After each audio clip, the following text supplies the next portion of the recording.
Shalom et bienvenue à nouveau dans cette deuxième lecture du chapitre 2 de l'épître de Paul à Timothée. Nous avons vu que Paul a exhorté Timothée donc, à agir d'une manière réfléchie et qu'il ne se laisse pas non plus euh, divertir par des gens qui, dans l'assemblée, pourraient annoncer de mauvaises choses. Ici, il va continuer et il va même expliquer à Timothée comment se battre spirituellement dans sa vie de tous les jours et afin de montrer ce qui est bon et agréable. Verset 1. Pardon. J'exhorte donc avant toute chose à faire des prières, des supplications, des requêtes, des actions de grâce pour tous les hommes, pour les rois et pour tous ceux qui sont élevés en dignité, afin que nous menions une vie paisible et tranquille en toute piété et honnêteté. Cela est bon et agréable devant Dieu notre Sauveur, qui veut que tous les hommes soient sauvés et parviennent à la connaissance de la vérité. On peut s'arrêter quelques instants. Souvent, quand nous regardons nos représentants, que ce soit nos maires, nos députés, nos sénateurs, nos ministres, nos présidents, on se dit qu'il y a vraiment du travail à faire. Beaucoup sont dans des mauvaises institutions, on va dire, un peu occultes. Et l'Éternel nous demande quand même, et il trouve bon et agréable de prier pour eux.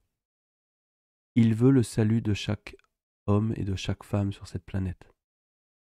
Si on y réfléchit un petit peu, on peut dire que le Tanakh, que le monde chrétien appelle l'Ancien Testament, mais qui n'a rien d'ancien, le Tanakh regorge d'histoires où des Hébreux ont pris des places privilégiées dans les pays où ils étaient à cause de leur témoignage, à cause de leur bon sens, à cause de leur écoute de Dieu qui leur a donné la sagesse.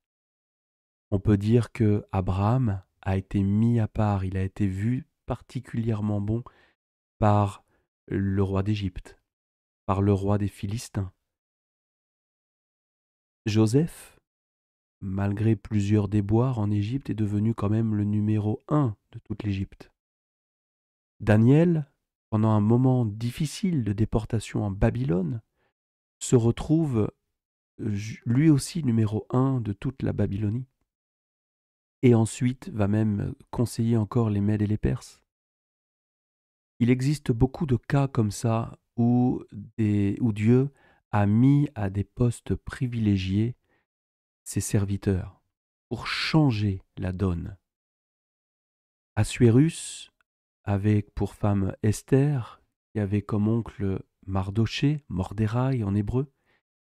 Et là aussi, le méchant Haman a voulu tuer le peuple juif qui était à l'époque dans les contrées. Mais Dieu a détourné le plan. Il a placé Esther à un moment où il le fallait dans l'histoire, pour qu'elle puisse avoir cette influence sur le roi et détourner les projets du malin. Vous pouvez lire cette histoire d'ailleurs dans le livre d'Esther.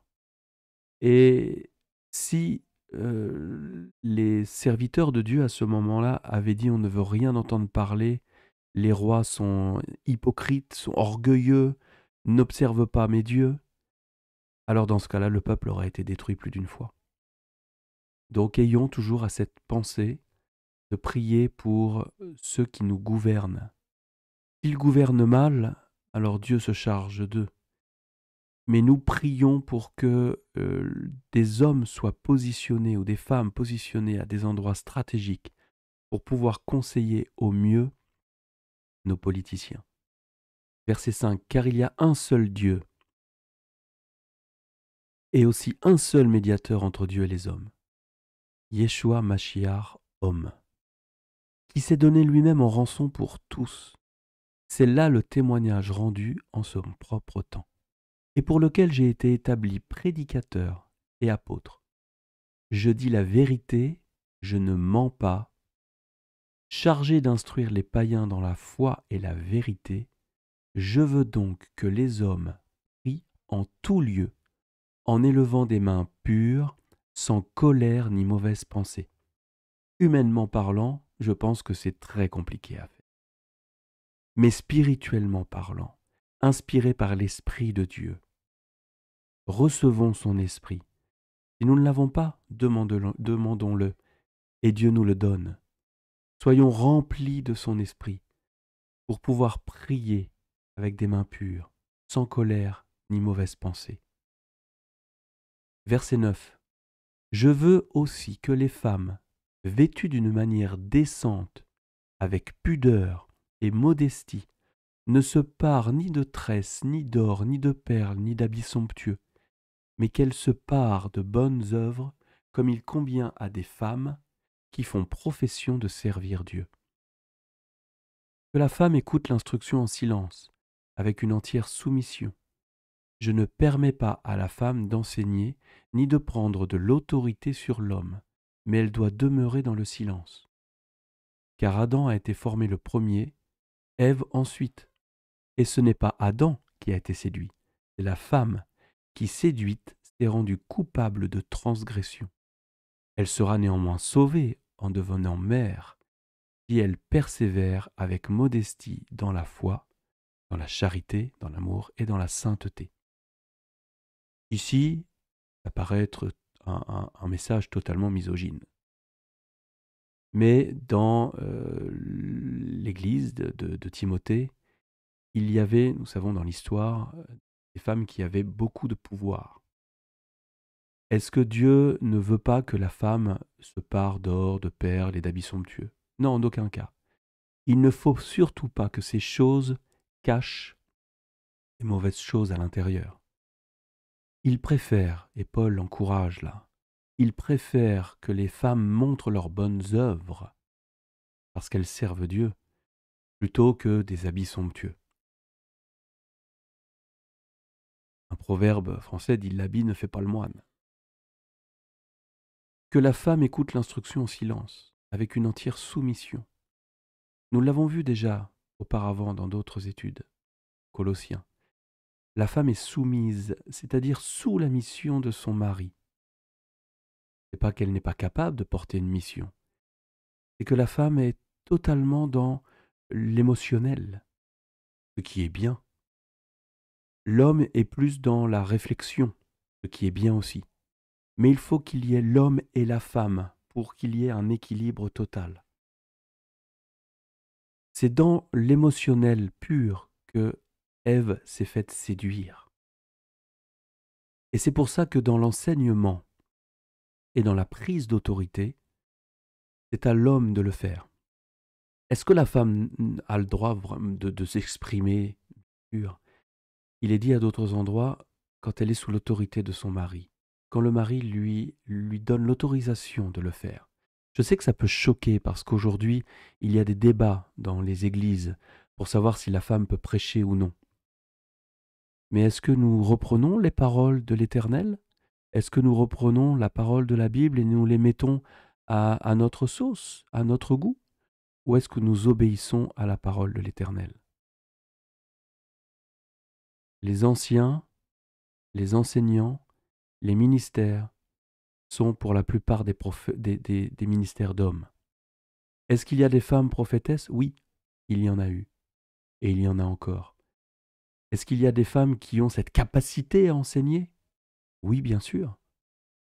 Est-ce qu'elles le font sous l'autorité de leur mari? Là, c'est moins sûr. Le mari apporterait l'équilibre dans ce cas-là sur la réflexion.